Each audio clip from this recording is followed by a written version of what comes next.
Assalamualaikum warahmatullahi wabarakatuh. Berjumpa lagi dengan pelajaran IPS. Hari ini kita akan melanjutkan pembahasan tentang kerajaan Islam yang ada di Indonesia. Yang akan kita bahas adalah Kerajaan Demak. Apa saja yang akan kita bahas hari ini tentang Kerajaan Demak? Yang pertama adalah sejarah berdirinya Demak. Kemudian raja-raja dari Kerajaan Demak. Yang ketiga, masa kejayaan dari Kerajaan Demak. Yang keempat tentang runtuhnya, dan yang terakhir adalah peninggalan dari Kerajaan Demak. Sebelum kita mulai, mungkin dari kalian sudah ada yang pernah membaca atau mengetahui sejarah dari Kerajaan Demak. Mungkin ada yang tahu tahun berapakah Kerajaan Demak itu berdiri? Baik, oke, kita bahas ya. Jadi tahun berapa sih Kerajaan Demak itu berdiri? Kerajaan Demak ini didirikan pada tahun 1475. Raja pertamanya adalah Raden Patah. Ingat-ingat, raja pertama dari Kerajaan Demak adalah Raden Patah. Selanjutnya, awalnya Kerajaan Demak ini ya merupakan sebuah kadipaten dari Kerajaan Majapahit. Ya. Kemudian saat itu Majapahit mengalami kemunduran. Nah, hal ini menyebabkan beberapa daerah yang dikuasai oleh Majapahit berhasil membebaskan diri atau menjadi daerah yang mandiri.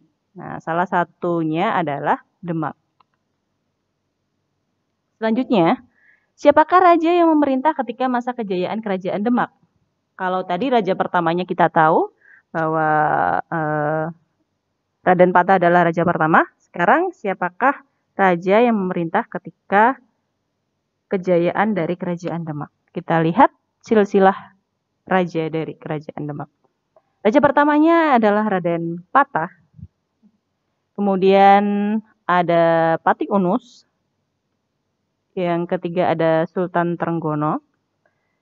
Dilanjutkan oleh Sultan Prawoto dan ada Aryo Penangsang. Selanjutnya ada masa kejayaan dari Kerajaan Demak. Jadi ketika masa kejayaannya, ya ini jawaban dari pertanyaan tadi ya. Jadi ketika masa kejayaan dari Kerajaan Demak itu dipimpin oleh Sultan Trenggono. Ya. Ketika itu Sultan Trenggono berhasil menguasai beberapa daerah. Ada Sunda Kelapa, Tuban, Surabaya, Pasuruan, Malang, dan Blambangan. Nah, karena berhasil menguasai beberapa daerah itu, Kerajaan Demak ini menjadi kerajaan yang terkuat atau paling kuat pada awal abad ke-16. Ini adalah bukti masa kejayaan dari Kerajaan Demak. Ya, dikenal dengan daerah kekuasaan yang luas, kemudian keadaan ekonominya yang mapan, dan kehidupan sosial budayanya yang harmonis. Selanjutnya, runtuhnya Kerajaan Demak.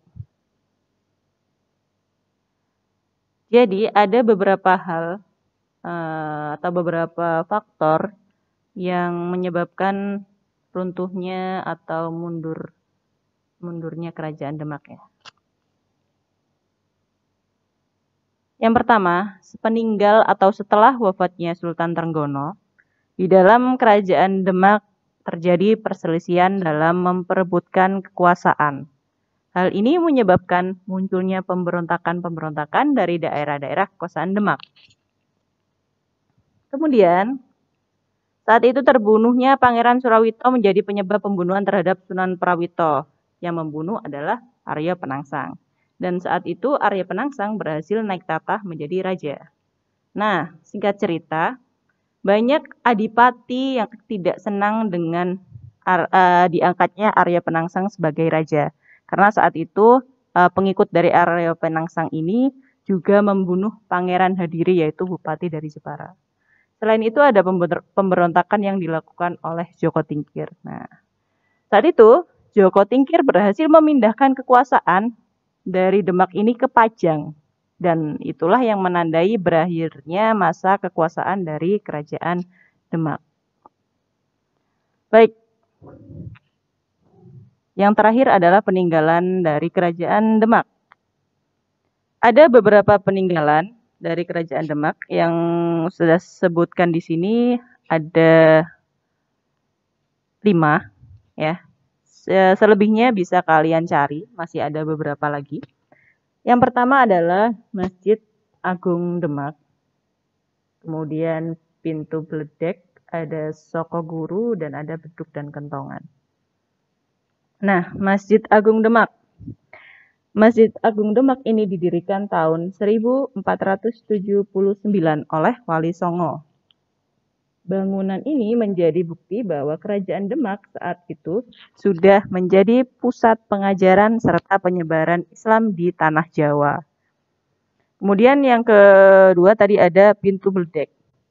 Bledek itu kan artinya petir. Jadi pintu bledek itu disebut juga dengan pintu petir. Dibuat oleh Ki Ageng Selo tahun 1466. Dan pintu ini dijadikan pintu utama dari Masjid Demak. Kalau kalian tanya sekarang berarti masih ada? Masih ada, cuman bukan digunakan lagi sebagai pintu utama karena kondisinya yang sudah tua dan lapuk. Akhirnya disimpan di dalam Masjid Agung Demak. Selanjutnya ada Beduk dan Kentongan. Nah, Beduk dan Kentongan ini berfungsi sebagai alat untuk memanggil masyarakat sekitar untuk melaksanakan sholat. Kalau sekarang sudah jarang yang memakai kentongan dan beduk dijadikan sebagai alat pemanggil ya. Jadi kalau dulu masih digunakan sebagai alat untuk memanggil masyarakat untuk melaksanakan sholat. Baik, sekian yang bisa Ustadzah bahas untuk hari ini tentang Kerajaan Demak. Sudah akhiri. Assalamualaikum warahmatullahi wabarakatuh.